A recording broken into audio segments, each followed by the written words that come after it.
Tila ipinagkibit-balikat naman ni Pangulong Bongbong Marcos ang posibleng pagtakbo sa Senado ng mga Duterte. Kabilang dyan sina dating Pangulong Rodrigo Duterte, Congressman Paulo Duterte at Mayor Sebastian Duterte.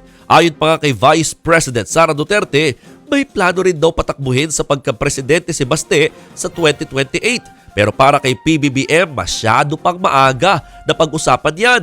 Hindi na rin bago ang pagiging kritiko ni Mayor Baste na ilang beses na rin binanatan si Pangulong Marcos Jr. sa mga prayer rally nila. Siya rin ang nanawagan noong Enero kay PBBM na bumaba na lamang sa pwesto. Kaya kasabay ng pagbibitiw ni VP Sara sa gabinete, ang mga Duterte ngayon ang ipinampopronta ng ilan bilang oposisyon. Pero kahit tila mas lumalim na ang lamat sa relasyon ng mga Marcos at Duterte, iginit pa rin ng Pangulo na buo pa rin naman ang unity team. Kung titingnan ngayon ng mga partidong pumirma ng alyansa sa bagong unity team para sa 2025 elections, tanging Partido Federal ng Pilipinas ni PBBM at lakas CMD ni House Speaker Martin Romualdez ang natira. Hindi na sumali ang hugpong ng pagbabago ni VP Sara at puwersa ng masang Pilipino ni dating Pangulong Joseph Estrada.